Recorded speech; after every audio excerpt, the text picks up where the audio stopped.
My name is Brooke. I'm a speech pathologist and director of marketing and communications here at Tim's Medical, and I am super excited and honored to have our guest speaker this evening, Dr. Garand, to provide our presentation. A couple of items just housekeeping wise. This course is eligible for 0.1 ASHA CEUs or 1 PDH. If you are interested in obtaining ASHA CEUs, we ask that you stay for the entire duration of the webinar and that you complete a brief survey at the conclusion of the course. That survey will be available for 7 days, and I'll put it in the chat, and it will also be sent out via email from Zoom at the end of this course. If you'd like a certificate of completion, just send us an email at tims-univ@tims.com, and I will put both of those pieces of information into the chat.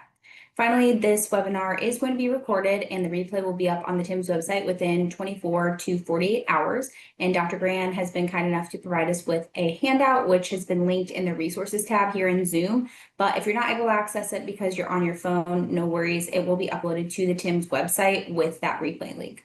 So with that, I'm going to hand it over to Dr. Garand. Thank you so much for being here, everyone. Thanks, Brooke, so much. And hi, all. Welcome. So seriously, very humbled that you all are joining me for what is my Thursday evening. So I do want to welcome you.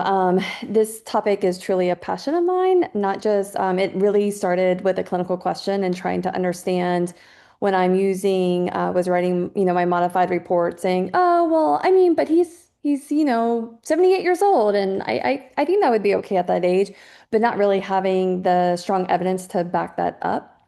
And so, yeah, with that, let's get started because we have quite a bit to cover. And I do want a few minutes for questions and just some discussion at the end. Here are my relevant disclosures related to this content. And before we begin, I have to really quickly thank these individuals who were so instrumental in the data collection of the large, healthy adult swallowing data set in which we use video fluoroscopy, and those results are going to be embedded throughout this talk, so just really wanted to give them a shout out. By the end of this course, you're going to be able to define presbyphagia, describe how aging impacts our swallowing structures, their functions, and then by understanding that, thinking about how you can then differentiate, typical from then atypical alterations in adult swallowing, aka when does it go from kind of normal variation to true pathology. In order to achieve these outcomes, we're going to start by reviewing how aging impacts across the swallowing mechanism, review the literature related to swallowing, and we're going to really focus on the pieces of literature that were examining how aging impacts swallowing, so using some kind of comparison between an older group and a younger group. We'll have a quick summary, and like I said, I really hope we have a few minutes for discussion. I do have the chat up and kind of off to the side. Being an educator during the Zoom world, I did get, I think, somewhat sufficient at kind of monitoring that while I'm presenting. So feel free to, put a question, something in the chat as we go. Otherwise, just kind of remember it, write it down, and hopefully we'll have some time at the end. And then I'll also present you with my contact information and happy to discuss offline because I could talk about this topic for a really long time. Let's kick off this proposed topic. Like why this topic, I kind of mentioned in the beginning, really stemmed from a clinical question, but, I've now devoted probably, it's 2025, so 15 years to studying how aging impacts swallowing. My father's part of the baby boomer generation, and their generation comprises, a significant portion of our US population. And we're entering the decade where they're going to be, over 65. That's retirement age, and that's going to happen for the first time ever in our history. Because of that, they're going to outnumber children. But that also means that their generation then is a significant driver of healthcare utilization. That's going to make them the largest portion of patients that we're seeing across that adult healthcare continuum. Additionally, in ASHA's 2023 SLP healthcare survey, it revealed that within the adult setting, swallowing service continue to be ranked #1 among SLPs. That's not really surprising, but really that's more than any other area within our scope of practice by far. And because we as SLPs are, really the leading healthcare professionals providing dysphagia care, also revealed in that survey, it's really critical, of course, for us to have that in-depth knowledge of what would be considered normal or typical anatomy and function of the upper airdigestive tract. If we understand then normal, all of its variations. We can then more accurately, then recognize when there's true impairment present. And the clinical impact of that, right, is really significant because we don't do over pathologize dysphagia when it isn't there, because that can lead to, even invasive procedures, unnecessary treatments, further placing burden on already stressed healthcare system. So then what should be our first step, right? To be able to identify that kind of typical from atypical to ensure our diagnostic accuracy. So that first step would then to be learn, normal, right? Swallowing functions, all the variations that encompass normal swallowing functions across that adult aging lifespan. That's going to help you then kind of improve your diagnostic accuracy in identifying, typical variation then from that true impairment that we talked about. We know that diagnostic accuracy improves when clinicians are aware of the evidence. So, we're constantly trying to find that way of how to routinely access the evidence, hopefully freely, and, keeping up with our critical appraisal skills as we go along. And you're doing that obviously by participating in this one. Understanding that variability is going to be really crucial because, again, it's going to help you differentiate between typical from atypical. And with that, just foundational knowledge and understanding that variability exists within a healthy system. Variability is really good. That allows our body to adapt to various situations. So if we're putting this context of swallowing, then we can accommodate to varying swallowing circumstances. So the different, volume amounts that we swallow, the different consistencies that we swallow, the different under various conditions, straw and cup and walking and sitting and et cetera. And so, researchers have explored then how other factors like those listed on here can then influence those swallowing behaviors and try to capture that variability as much as possible. Again, variability can occur across the entire swallow continuum, but really predominantly also in that oral phase. Swallowing our motor response, right? So that motoric output of the swallow is influenced by that sensory input going back, really provided by the bolus and what is happening within that oral cavity during the oral phase. And there's evidence to support that those sensory stimuli, right, can then alter, temporal spacing and magnitude of these swallowing pressure events that are occurring during the swallow. This is really good for us because, again, that allows us to enjoy safely and efficiently, a wide array of diets that we're a part of, including all those things that we love and bring us joy. It's important then, again, to understand how each of these factors influence swallowing and how we can manipulate them for a diagnostic assessment, and then why, the modifications can be applied during dysphagia management if true pathology is recognized during your assessment and then and informing your management plan. But the one we're going to dive into more detail specifically today is how aging is impacting swallowing. So I'm not ignoring all the ones. We just don't have time. That's like, a 10-day course right there. If you've been fortunate enough to continue on in your years, as I'm getting to, you may have started to notice some changes in your body. Yes, that's my arm that I, have put up there for all to see. But, you notice some changes. You have started noticing like it requires a little bit more work to maintain than it did when you were in your earlier adult years. Maybe it takes you a little bit longer to recover if you're sick or you're injured. And so while, a lot of us tend to focus on in the world, healthcare especially tends to focus on more of what's happening, to our limbs and to our core, sometimes we forget that all those changes are also happening to our muscles that are like not so obvious, right? Like our swallowing muscles. Sarcopenia was first described by Dr. Rosenberg, and its Greek roots come from refer to the loss of flesh, or what was used to describe the loss of skeletal muscle. So that age-related loss of muscle mass then leads to that loss of strength, that loss of power. Muscle movements therefore become, slower, weaker. Now we have even more variability, right? We're kind of getting outside those limits of equivalence. We can have a delayed response if there's a stimulus presented. Now, sarcopenia can occur throughout the entire body, including swallowing and speech and voice and respiratory musculature, right? Which is fair game for us as SLPs to be curious about. Sarcopenia can begin as early as the age of 50. And then for each decade after 50, unfortunately, there's a greater increase in decline that can occur. Now, we don't have time to like really dive into the, going more so to even like a molecular level of like what's causing these muscular changes and how they can influence muscle function. But I do want to briefly mention that it can be reversible because then we might have this role, it's shifting in to become more prophylactic in how we address an older swallow, even if it's not dysfunctional.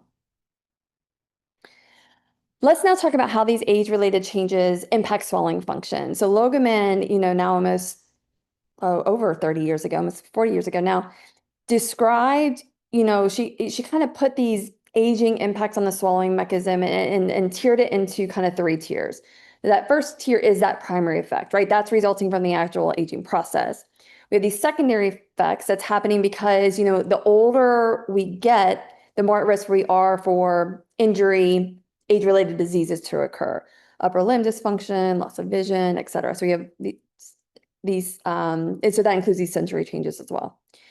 Then we also have these tertiary effects. So if you want to think about like the ICF model and those contextual factors, so social, environmental, psychosocial, thinking about, my 102-year-old mama before she passed, her husband had been passed for a long time, siblings had passed, even some of her children had passed, her friends had passed. And so she would also often complain sometimes that she was kind of, she'd get tired of eating by herself. So now we have solitary eating, potential impact for depression. All of that can affect hydration and nutrition. Then again, that then places them at an increased risk of these other complications, which would then include tipping from that kind of typical but older swallowing function to now to true dysphagia. Evidence has started suggesting that our swallowing may even start to changes around the age of 45, but those more drastic alterations that tend to really tend to be more in those 7th or 8th decades of life. But I'm going to tell you from a swallowing researcher that investigates it, those are also the hardest decades to actually get in our study because, again, the older that patient gets, the more at risk these other diseases that can occur that would also cause swallowing. And then we have these kind of comorbid factors that would then influence our data. So we have this term presbyphagia. So that's the term to denote those characteristic changes in the swallowing mechanism in an otherwise, relatively healthy older adult. And it's because, again, of that aging is occurring in the background. And again, these changes may progress as that individual ages. And some changes these are slowly occurring. They may go unrecognized even if the patient adapts. I was talking about, my 102-year-old mama eating by herself, but maybe, when she was 30, 40, 50, if she was eating, she could eat a lunch or dinner 15, 20 minutes, but maybe at 102, now it's pushing, like over 30 minutes, 45 minutes, right? Similar to what we see in the limbs, we have this loss of muscle mass in our head and neck muscles as well. And again, that could contribute to these alterations in performance that we're seeing related to swallowing. But that can also place the individual at a disadvantage. And so we're going to talk about that briefly next. So while swallowing may be impacted by age, we said it's still functional, right? So it's an old swallow, but it's functional. But we still need to understand, though, that this is still important to consider.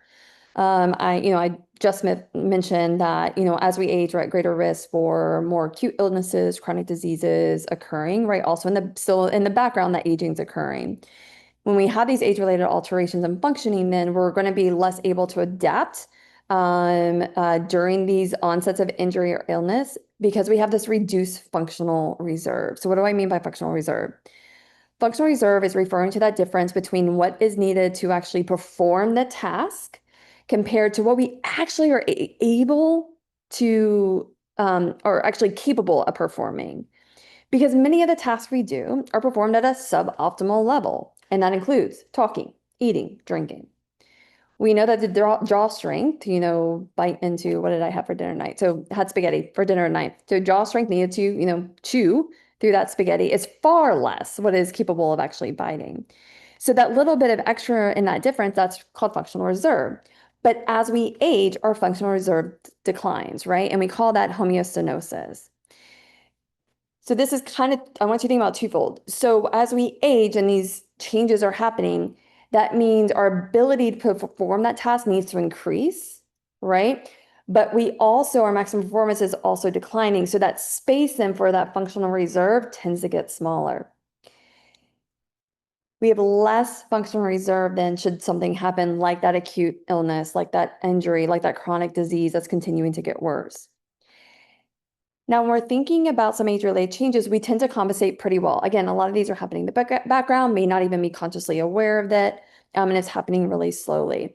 There was a neuroimaging study that was done that was looking at the brain areas involved during a swallow task, and they were comparing healthy older versus younger women. And they found that older women were actually recruiting more motor planning areas during the swallowing task. And so they're saying that maybe what they're doing is recruiting these additional areas in order to compensate what's happening out in the periphery or even centrally to feed into what's happening to the in the periphery. So it's not that the women were like actively trying to say, I need to recruit more of these motor planning areas. It was just a compensation that was occurring. But again, if we have this kind of acute disease, acute illness, such as a stroke, that places the individual at a disadvantage, again, they have that less reserve. So that threshold then from maybe when they were just functioning at that level of older yet functional swallow, now has tipped them over. I'm going to present like a seesaw picture in a little bit, may lean them over to that true swallowing impairment, right? That true dysphagia. So now there may be impaired safety. Now there may be impaired efficiency. Now we may have detrimental health and well-being outcomes. And so, that includes all the things that we already know about dysphagia, right? Impacts on nutrition, hydration, longer hospitalization stays, higher healthcare costs, pulmonary complications, diminished quality of life, et cetera. But then, because now we're working with functional decline, and it becomes a cycle because that onset of illness and disease is going to contribute then to further decline within that functional reserve that then increases the risk of illness and disease. And then we just get into this vicious cycle. If swallowing is a submaximal test in normals, would it be fair to say then that swallowing becomes a maximal test in people with presbyphagia at baseline plus reduced functional reserve? You hope that they never get to that maximum point, but you would say that the capacity to perform is at a greater percentage, if that makes sense. If they're performing at maximum, I think that's pathology.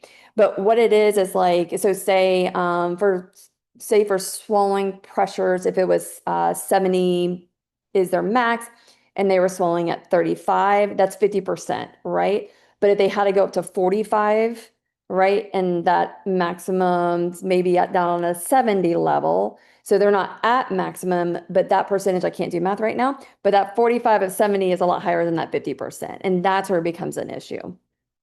Good question, though. Here are some changes that occur specifically to the head and neck.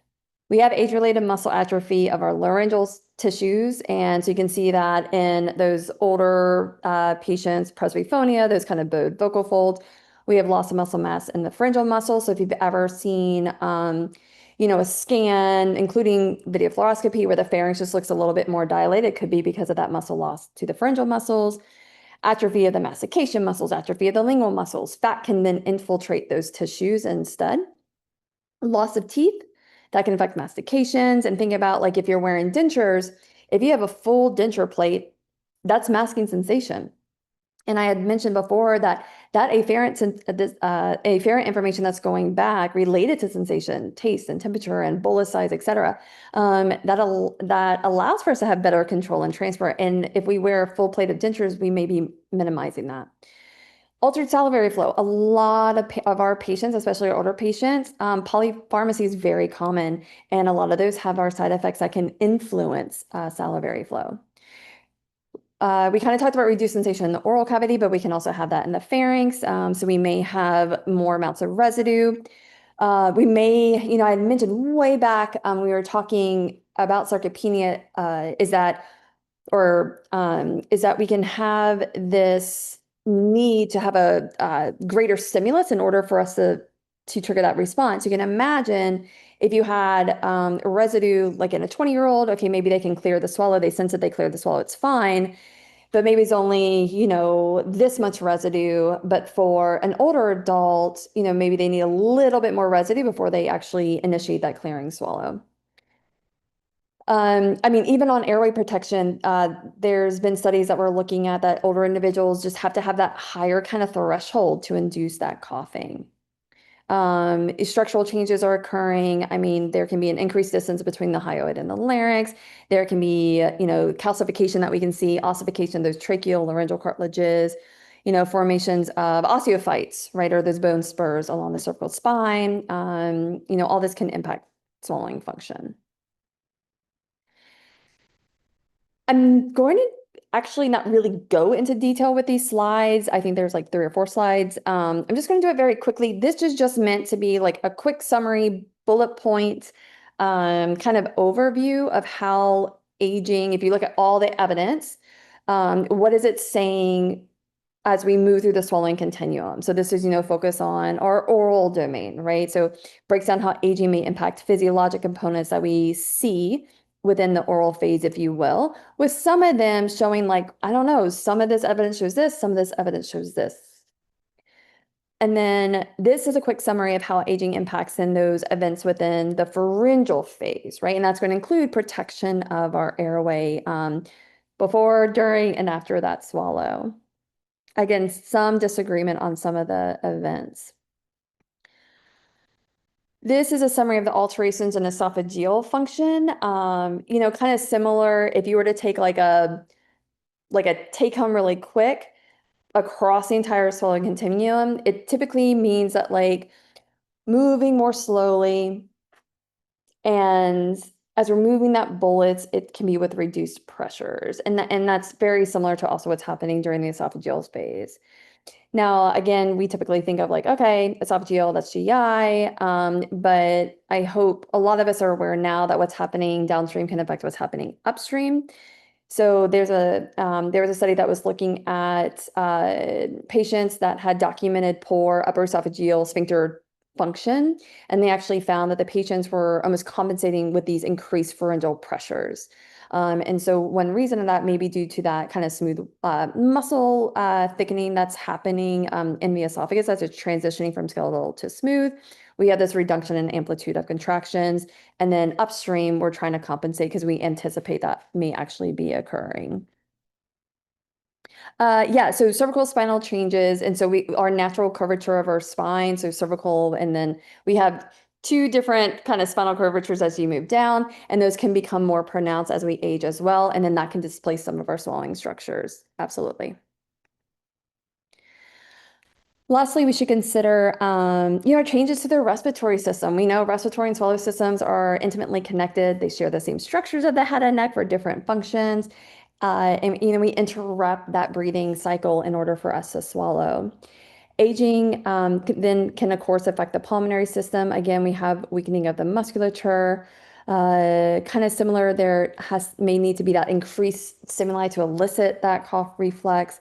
There could be poor ciliary clearance, so there's little hair cells in our lungs that help clear out the mucus above so that we can swallow it or expectorate it. All these alterations then increase that risk of pulmonary complications, right? Particularly in the setting of we have the sarcopenia potentially happen. Not every older adult has sarcopenia. I want to make that really clear, or frailty. But you can imagine if that's occurring in the background, we have aging occurring in the background, that's causing sarcopenia, maybe adding on frailty on top of that. So now our immune system is starting to deteriorate. We already have these changes occurring, and then we get this new insult, right? Then we get that stroke that occurred. Heart disease that now has to have a heart surgery, a cardiac surgery. This is why I always encourage my students, like you have got to pay attention to the other systems outside the head and neck, right? In order for us to get a more accurate picture of patient functioning so all these things can be tied together, especially when we're considering risk. So in relation to swallowing, it's been suggested that older individuals are more likely to inhale after the swallow. But at the same, but looking at the same evidence, but it's not contributing to aspiration. Now, again, though, but if you already have that in the background and then an insult occurs, you can imagine then how then that could place them at more increased risk. So again, if we're thinking about this topic along as a continuum, so we have aging, alterations affecting function on one end, but not true pathology. And then we have true swallowing impairment occur on the other side of the continuum. Again, we can appreciate this kind of delicate balance between normal when it comes to function. And that tipping point is kind of what I was just hinting at. That tipping point may be different depending upon your own patient's individual factors, right? Overall health, activity status, oral care, everything that we're talking about when we're thinking about the risk to that patient. And so let's take the example of chewing. I had briefly mentioned older individuals chew longer, and we'll go into that evidence a little bit very quickly, but this can lead to increased mealtime, right? Individuals chewing longer, so that attributes to increased mealtime. That's a functional change. Again, that, sitting for 15 minutes now goes up to 30 minutes. Functional change. Wouldn't be concerned, but I would be concerned, right? Where now I'm thinking maybe it's a true impairment now. Because of that increased mealtime, they're not meeting their nutritional requirements, right? There's an imbalance now. And so we had this shift. And so now we're leaning now towards that impaired side. So let's dive into some of the evidence. So we don't have time to go into all the evidence for each swallowing event.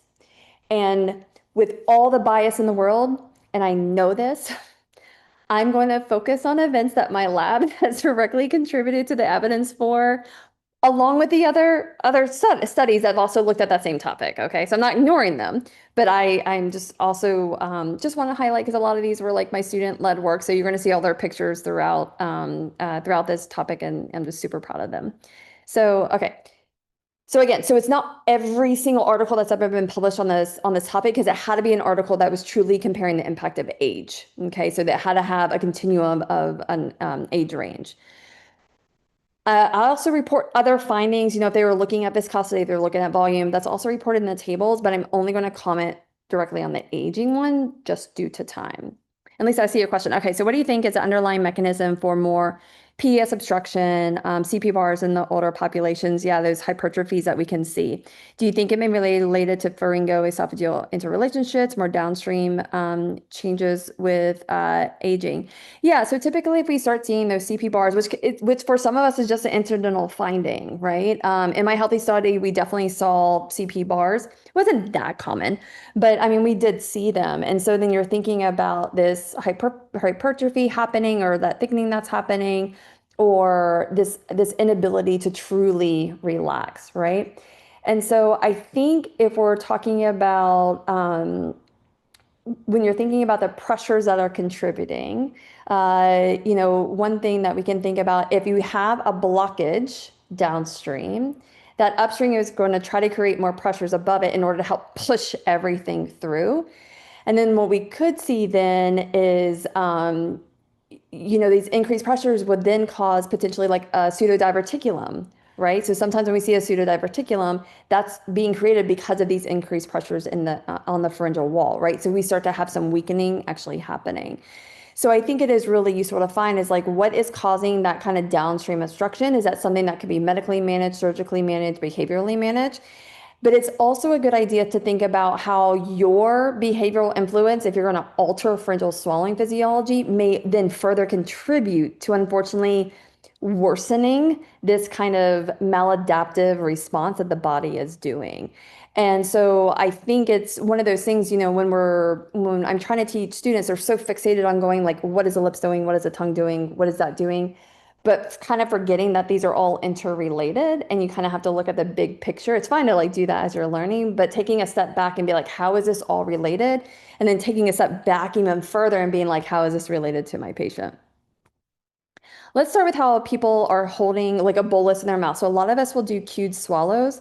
Now, part of that is because we really want to see the integrity of how they're able to manipulate the bolus in the cavity, because that's important, because oftentimes Say if I wanted to, so I aspirate all the time when I eat watermelon. I don't do so well with mixed consistencies. So I bite into the watermelon. I want to go ahead and actually swallow the liquid first, but I need to hold that solid piece in my mouth. Mixed consistency, cereal, same thing, or piecemeal deglutition if I'm not done manipulating something yet. I want to make sure I have enough integrity in order to do so. So if you're trained in MBSIMP, you know a lot of our swallows are cued. Hold this in your mouth. We'll tell you when to swallow. So how do people hold a bolus in their mouth? Because for some of us, we're also interested in that because that may be a proper management strategy for that patient. When we're thinking about that, typically what we do is categorize them if they're a tipper or they're dipper, and both are recognized as healthy variations. I have some pictures here. So when a person is a tipper, they're holding that, say, the liquid between their tongue and the hard palate, right? If they're a dipper, though, what they're doing is they're kind of holding it more forward in the floor of their mouth. And then what they're going to do is they're going to pick it all up and they will transport it, right? They're going to do lingual stripping in order to propel that bolus backwards, right? So they can initiate the swallow. There have been only 2 studies examining bolus hold type, again, during this cued swallow, so we can see how they're holding it in healthy adults. But both of them were looking at age as this influencing factor. Unfortunately, though, they disagreed. So Dodd's study that was older found that older adults were more likely to be dippers, but we didn't find any influence of age. But I will say this, if you actually go into the eligibility criteria within the Dodd study, you're going to notice that his participants, even though they said they were healthy, were actually referred because of GI symptoms.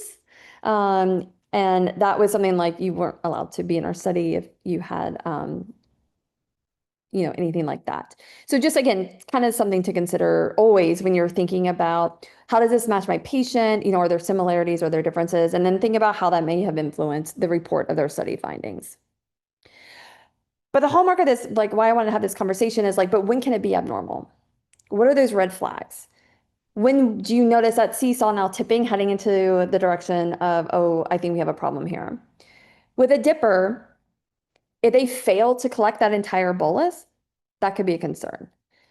If the patient's a tipper, but they lose the bolus into the floor mouth, it spreads out, falls posteriorly, and it does that frequently, that may suggest impairment.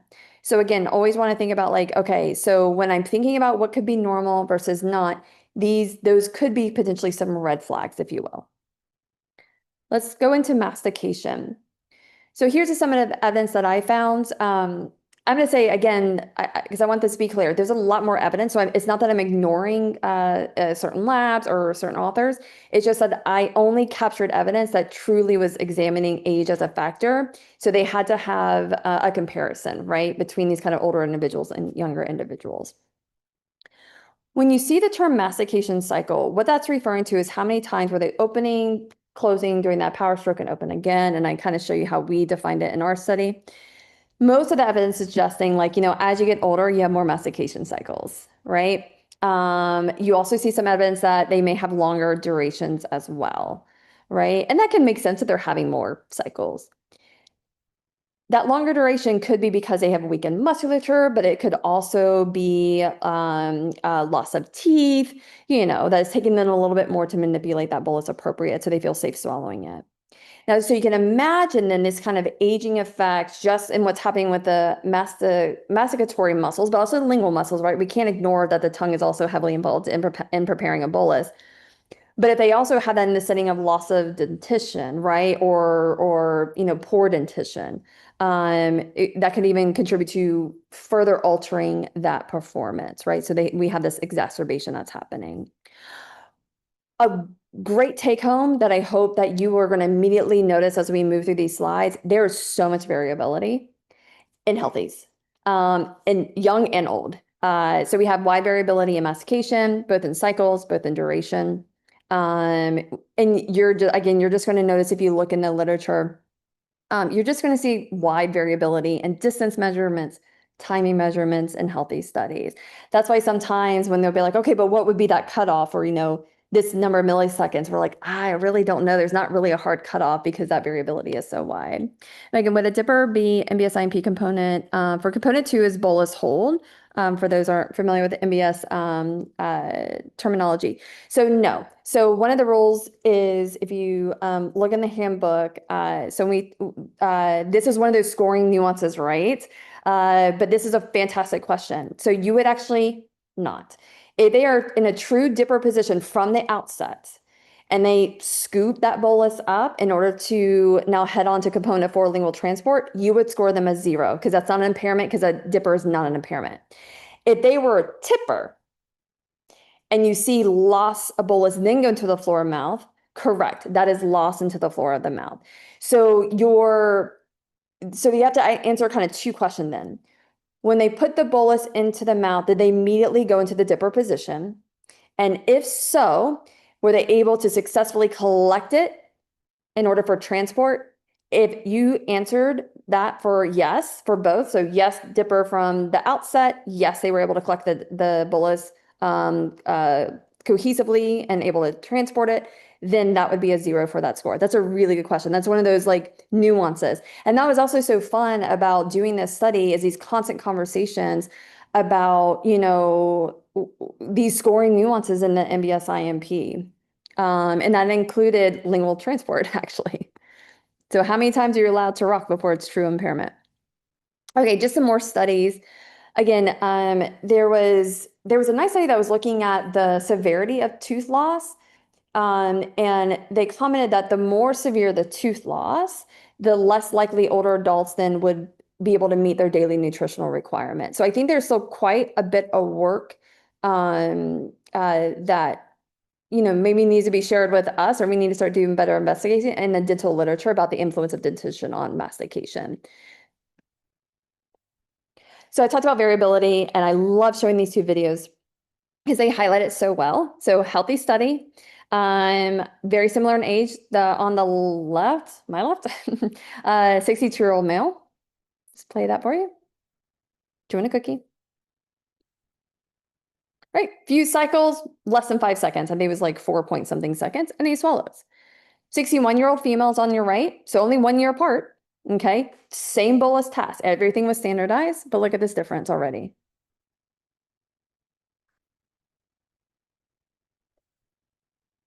A lot different. Almost like careful, methodical. I'm not going to play this whole thing because her duration was 28 seconds. So same size, longer cycles, longer duration, but she was a healthy 62-year-old. So wide variability.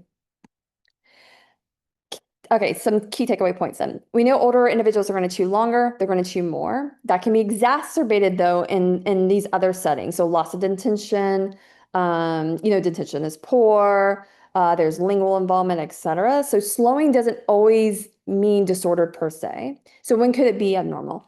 Well, if that patient has some leftover solid pieces unchewed in the oral cavity, right? And they're not just like piecemeal swallowing. They think they're done chewing. That would suggest impairment. Patient expectorates a bolus, right? They spit it out. And it's not just because, oh, I don't like the taste of that. So it's not related to preference. That's, and we can see that sometimes when patients stop eating foods that they once enjoyed, that's would suggest some difficulty. History of impaction, obstruction, choking. Those are some kinds of things, especially when it's more than one thing. It's like, hey, what is causing that? Again, I said the older swallow was slower, but again, it's going back to, well, what's the consequence of that?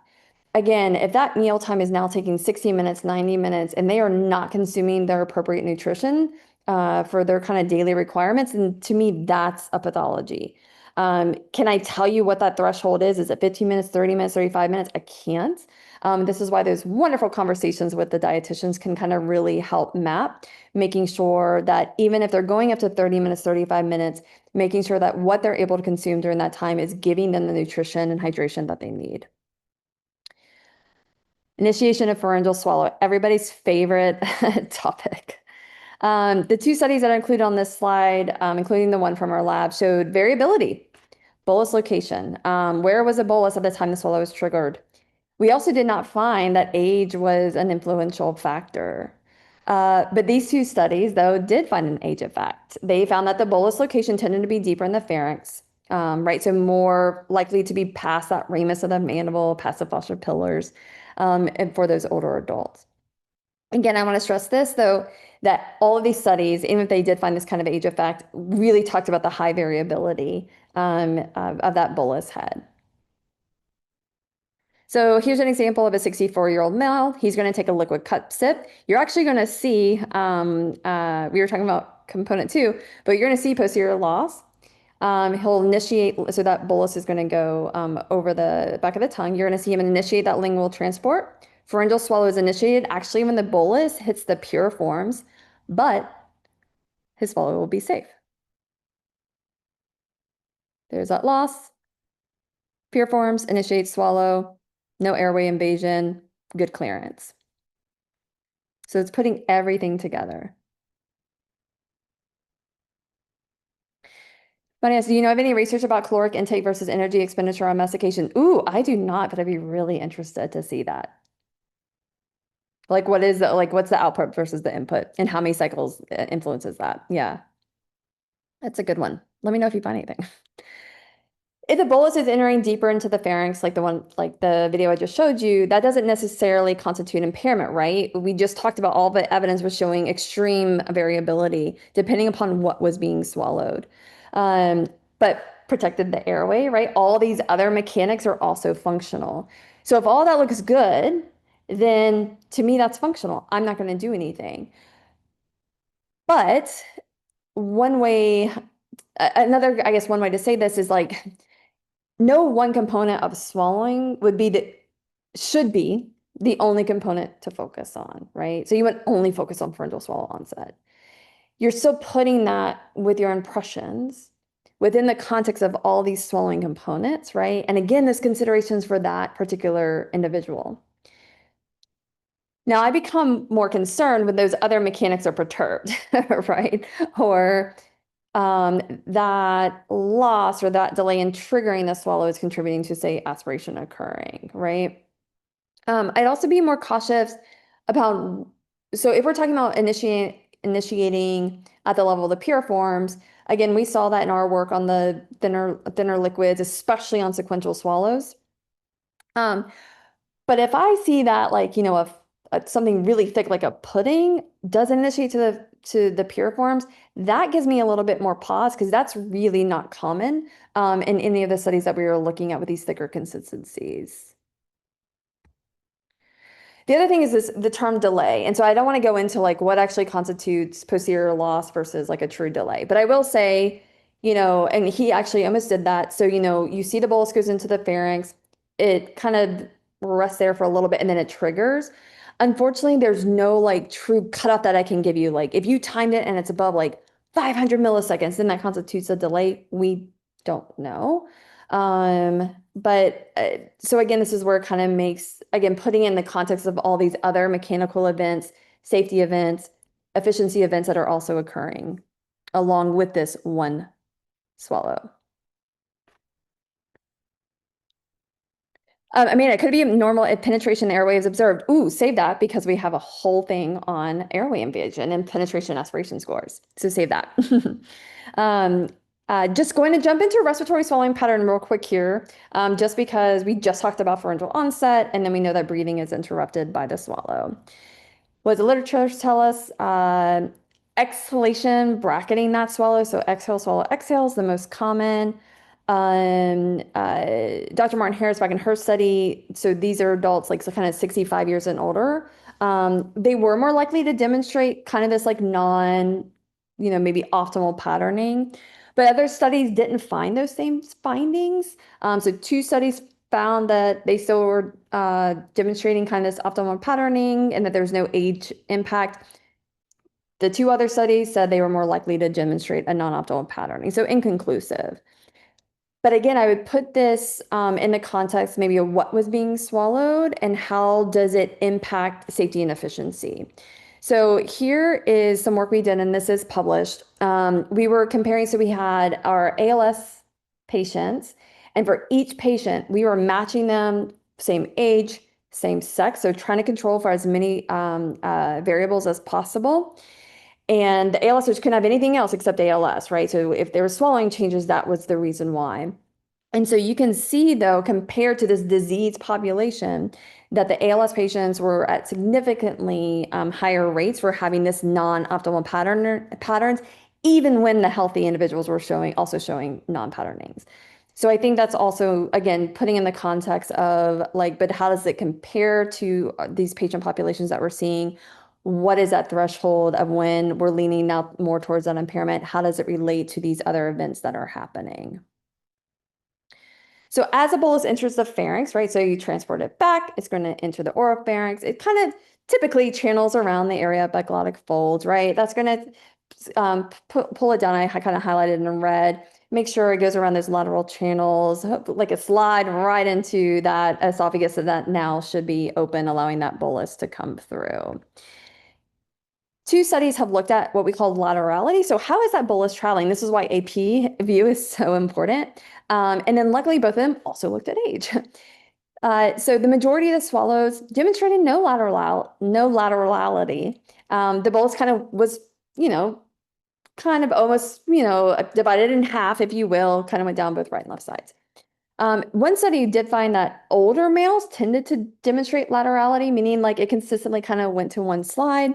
Our slide side, ours didn't. So we didn't really find an impact of age.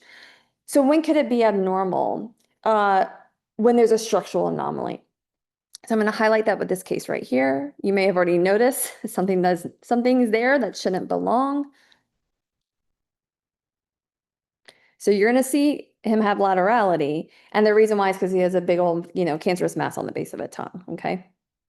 Or like there's no clearance whatsoever. That would not be expected.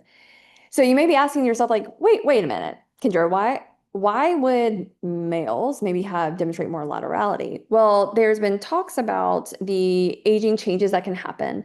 So if you think about older male, they tend to have greater calcification of those laryngeal cartilages than women. And so we have these hardening of tissues. So it could be the bolus flow is related to that. But you also inherently just have variations in neck vasculature that may also kind of influence bolus laterality as well.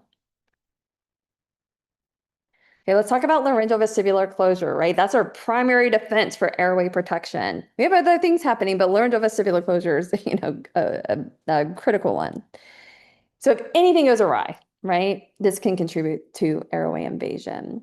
And so I just highlighted two studies here that were really looking at this, and both of them were showing, again, kind of longer durations. Remember I said, if you collectively look at all the aging literature, things just move slower.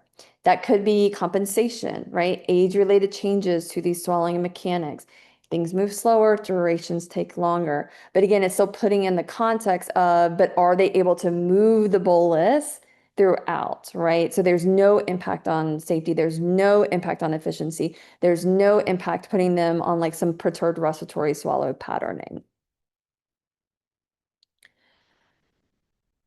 So while these times may be increased, right, but still kind of functional, again, these duration of these key events, like when for laryngeal vestibular closure duration, it should be balanced. So if LVC duration increases, then UES opening duration should also increase, right? So everything's shifting along with each other, right? Because we have these interrelated events.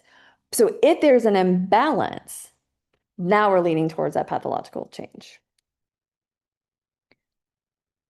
Now getting back to my main question, so let's talk about bolus airway invasion, because there's a lot of evidence looking at this, both in fees and modifieds. And really for fees, Dr. Butler was leading that group, but there's been a lot of our labs too throughout that are also looking at airway invasion. So most studies continue to demonstrate from the very first one back in 1999 when Robbins was looking at the PAS scores in healthies. Most adults demonstrate with scores of 1, right? So nothing's entering the airway. And when it does occur, it's usually penetration, which clears, so now we have a 2. That's why it's more common practice for us to say PAS scores of 1 to 2 are healthy. But aspiration can occur. When it does, it's rare. For my lab, I can tell you that when it occurred, it was usually only on that very first swallow. So it's just, you could say like kind of getting, and that's why in MBSMP, we don't even score the first swallow, just kind of getting used to the experience. Dr. Butler's work, again, she was mostly using fees. she has higher rates of aspiration than we do, right? Uh, in very, very small amounts though, but you can imagine that difference because you have that direct kind of visualization of, the larynx and the trachea, that we may miss more of that kind of microaspiration just because of resolution of video fluoroscopy. But it can happen, that's the point. So take-home point of all this. Penetration can occur more frequently than aspiration. Aspiration is still pretty rare, but it can also occur. So again, a lot of studies have been done, and you'll see this was our group right here, and that did not observe an age effect. So there is some debate about whether or not aging actually impacts the rates of penetration and aspiration. So again, a lot of conflict about whether or not this is a true phenomenon or not. So again, just putting it back in the context of when could it be normal? If we know healthy people penetrate and aspirate, when should we be concerned? So we did this study of when was it happening, right? So it wasn't just if it happened, but when. I think we found like 98% occurred actually during the swallow. So when we were seeing a PAS score above 1, it was occurring during the swallow. So maybe if it's prior to or after, maybe then we'll be like, I wonder why that's occurring. And then they typically cleared it. Right. So maybe if they don't clear it, and maybe it's not just that one time, maybe it's more frequent. It's consistent. So this is a 42-year-old. She's consuming a teaspoon of the thin liquid. This is that first swallow. Aspirates, immediately coughs. She had PAS scores of 1 for the remaining 11 trials. So again, it's also thinking about what was aspirated, when was it aspirated, and how often was it aspirated. The other consequences are we think about, residue, right? And that residue is related to efficiency. And also, where was it at? We have these like little anatomical pockets. We have the vallecula, we have these piriforms, and so that's normal to collect some stuff there. So there's been several studies again, and we're part of that. And most studies are reporting that older adults do have more residue, more so in the pharynx. But there's some evidence to suggest that maybe also in the oral cavity, but typically the focus is on the pharynx. So maybe it's that reduced pressures, going back to how aging can contribute to that loss of muscle mass, the muscle strength. Now we're going to have loss of pressures. Swallowing is a pressure-driven event. What was interesting, we do have this one study by Kelly that I commented. So they use fees. They actually reported less residue in older adults. But if you're looking at their study criteria, they included patients that were not on any medications. And I'm telling you, we could not have done that in South Carolina. So that was interesting that they even found patients that were on medication. So then it's like, whoa, so for our patients, that maybe would have been a side effect of medication for, drying them out. Maybe that's why they have this collection of residue, just because the mucosa was dry. Again, more studies looking at residue, again, kind of agreeing that more residue was going to be present in older individuals. And here are the 2 studies from our own lab, both with MBS-IMP residue ratings, but also pixel-based, so really going in and outlining and looking at that. We also demonstrated that residue also increased with age. So just a little selfish ploy, because we were using the MBS-IMP standard protocol. So if you use the MBS-IMP protocol, you can quote our normative data as response and kind of, arguing whether your patient's performance would be typical or atypical. So quite a long list that would be normal. But even if residue appears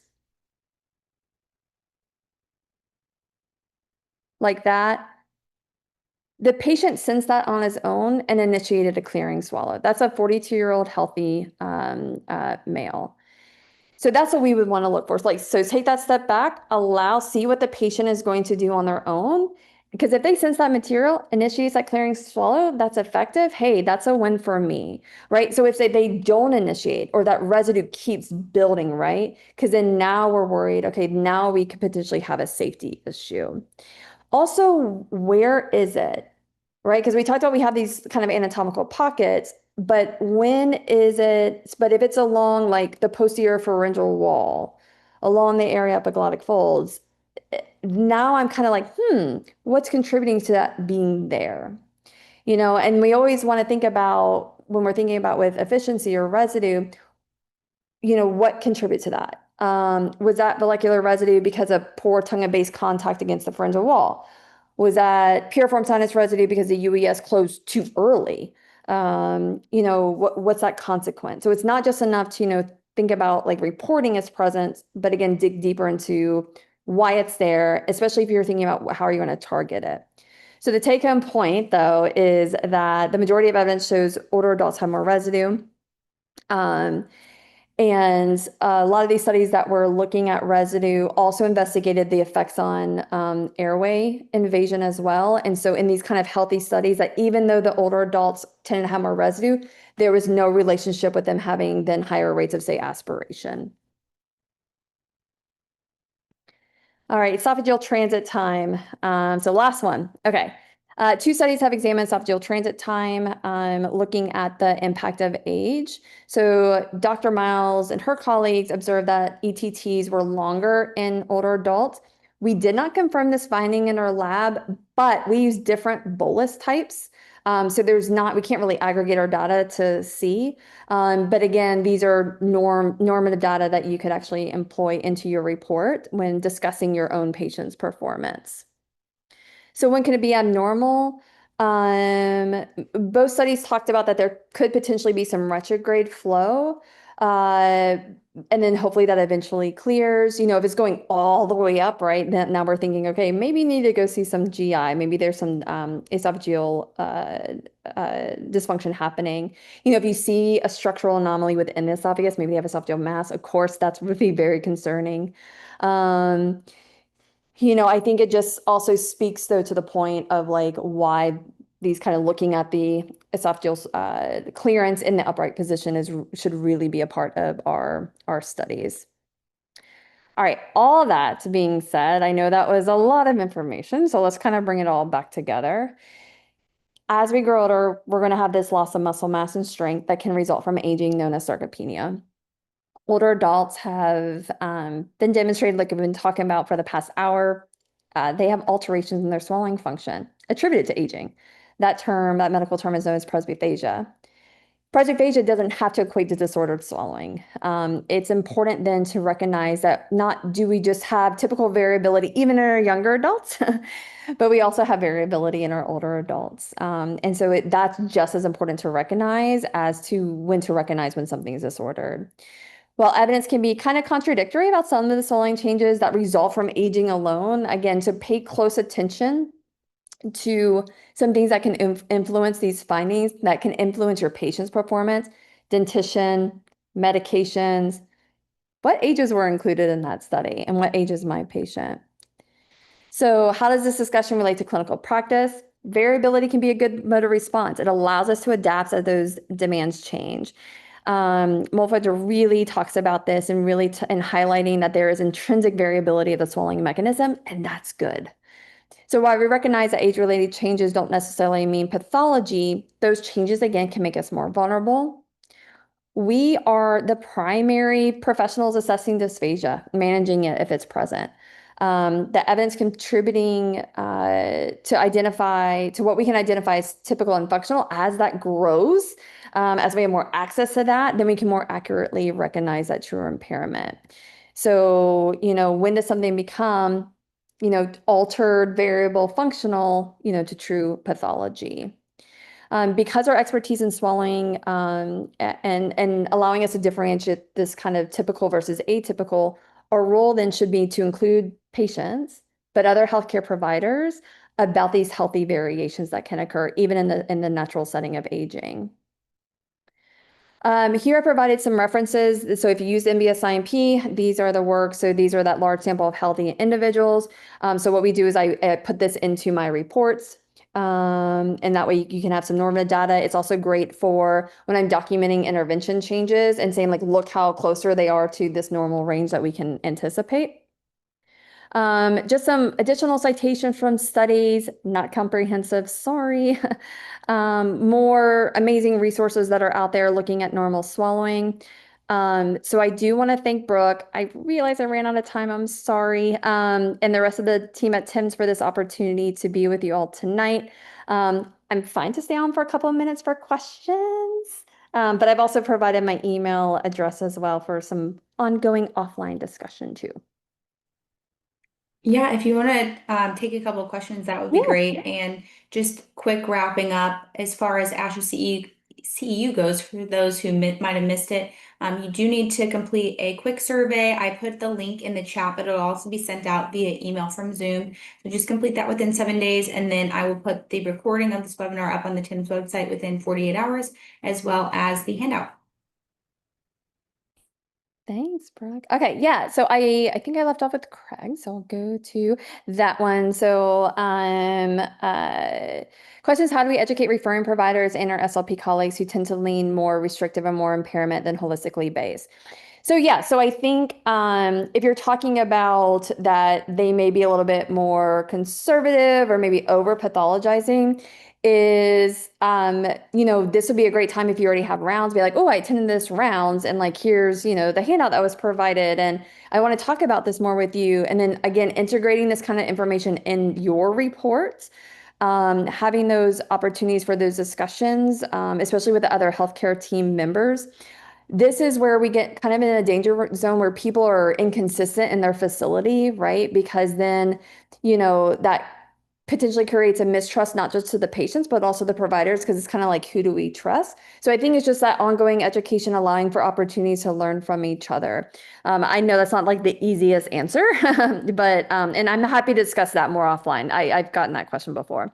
Is it common for older patients to present with occasional silent aspiration? It is. So, we did have 1 or 2 silent aspiration events, but it only happened the once and it never happened again. We're putting this all in the context that there can be these other sensory changes happening. But when it was on a thin liquid, and it was a very small amount that went in. So this is where, okay, so we know all of us aspirate. Some of us probably, we have nocturnal aspiration. Some of that is silent at night. So again, it's all put in the context of, but what else is happening with that patient, and whether or not even that little bit of silent aspiration may now put them at increased risk for some kind of adverse outcomes. Let's see. Do you have an opinion on how many boluses of each consistency to give? Oh, this is a big debate because we're talking about motor variability, right? And we have motor variability within the same system. And so, yeah, so I know MBS-IMP only does 1 trial of each thing that helps to minimize radiation exposure. There was a talk by Dr. Steele that was talking about, she was showing that while people look really good on airway invasion scores in the beginning, but once they got to that 4th swallow of the same trial, now we can think about the impact of endurance and fatigue, happening, and then showing that then you started having a change. So I would say clinically at bedside, I do a minimum of 3. During my instrumental exam, because we do follow the MBS-IMP, I stick to that protocol because that way I can actually compare using my normative data. But yeah, that's a good question. But clinically, I definitely do at least 3. Dr. Steele would probably say at least 4. Third question was, oh, sorry about that. Post-survey. And then can you talk about normal sensory response to deep penetration to level vocal folds and not clear to her laryngeal vestibule and how age impacts this? Yeah, so I think, so a lot of times when we're thinking about anatomy and kind of learning the distribution of the vagus nerve, and okay, so we have, all these branches coming off, because the vagus nerve is so massive and so long. And then, so we have this, like the pharyngeal branch, like that's kind of mixing with 9. We have this pharyngeal plexus. Then we have, our laryngeal branches coming down, and those kind of divide into our superior laryngeal nerve branch, right? And so that one's really famous for supplying kind of like the sensation to the supraglottic region, but also that one laryngeal muscle that's not innervated by the recurrent laryngeal nerve, and that's our cricothyroid. Then we have the recurrent laryngeal nerve, right? And so that's coming down, innervating the rest of those laryngeal muscles. And then, but also providing sensation. And typically we say below the glottis. So some people will say that division between above the vocal folds or below the vocal folds, but it's not that clear delineation, right? So somewhere during that transition, we have this transitioning where it's the SLN is providing sensation versus the RLN providing sensation. So typically, if something's trying to enter that airway, our response is typically to swallow. That's typically our first kind of line of defense happening. It's like, okay, we're going to initiate the swallow, then we can kick it out. Sometimes it's what we call an expiratory reflex. So it's not necessarily a full cough. So it's not like you're going, it's not like that. It's kind of, it's just an exhalation afterwards, and that will help kick stuff out. When you're thinking of it actually kind of entering down below, so maybe triggering that recurrent laryngeal nerve, now we're thinking that the appropriate response to that sensory stimulation that's saying like, hey, this is not air coming down here, would then to initiate what would be classified as like your typical cough reflex. So I think there's kind of this not maybe misunderstanding, but like misuse of the word, thinking of like they silently penetrated. I don't know, because I think you still have to put it in the context of what do you expect to be a normal response, and then did you observe that response, if that makes sense. Could you shed light on how to help older adults who struggle with thicker saliva causing long duration of throat clearing post-meal times? Yeah. So then it's the reason with the thicker saliva, right? Because there's a lot of things that could be causing that. If you're just talking about like healthy older adults, and the first thing I'm looking at is their medications. If you're talking about like a patient population that's just went through, radiation therapy and that's why they have thicker saliva. Okay, that's a whole different kind of thing. But these are the patients where you're really going to look at one, swallow frequency, what their hydration status is, take a look at their medications, and see if you can facilitate, because the scariness to me, not scariness, that makes me sound like really pro risk. The thing that gives me a little bit more attention is that when I see a lot of saliva, especially collecting, then I'm thinking like, oh, that's like a bacteria's favorite breeding grounds. So then again, I'm putting that in the context of everything else, is like, all right, so if this thicker saliva now is going to increase that bacterial load within the oral cavity or the pharyngeal cavities, and then now they're also aspirating, and then now they're carrying that bacterial load into the lungs, and then they're in the setting of like they're immobile and they're sick and they're immune compromised. Again, you're putting all those pieces together. But a good talk, one with the pharmacist, to see if medications are contributing to this, and then a great increase of oral hygiene. And then if it's not like true thick, like ropey, thick secretions that they can't clear, but just there's a lot more pooling, then speaking with a attending about maybe trying some medications that may dry them out. But if you're talking about really thick secretions that are hard to clear, then working with a respiratory therapist and pulmonologist potentially. Brooke, do you want me to keep going? I mean, I can keep going all night, but I don't want to keep you away either. That's okay. It looks like there's just one last question that you didn't get to, if you would like to answer it. I'm totally good to say. Okay. What in differentiating between presbyphagia and early stage dysphagia, what subtle clinical markers should clinicians focus on that are often overlooked? Oh, that's a good one. It's going to be hard because you have to also think, all of our aging studies were cross-sectional, meaning that I don't know if that 80-year-old that was included in my study, if a year from then he was diagnosed with something, right? So maybe he was showing this subclinical. This is why we need large data sets, which is why our data set was almost 200 people, because we're trying to capture this variation that can occur. So I think, again, it's putting in those contexts of looking for those other red flags. So they may not all be there, but start developing what I would consider like a phenotype of like your swallowing profile for that particular patient. And these are definitely the ones you're going to say to them, I want you to come back in 6 months, or I'm going to check in with you in 6 months. I'm going to check in with you in a year. And then if you've done this kind of standardized approach, which I hope you're all doing, you'll be able to catch those if they start to degrade more. So I think this is where I kind of mentioned before, and Dr. Malfinter's work is really looking at this, is like, I think with our aging population, we have got to stop reacting to them and waiting for these age-related disease onsets to occurring, get to them early, try to find these markers that be like, I think I want to see you back in 6 months. So you might be functional now, but you gave me a little bit of pause. So yeah, so that's a great question. I hope that was helpful. Awesome. No, thank you. Thank you, Dr. Garand. Thank you, everyone, for your questions and your participation this evening.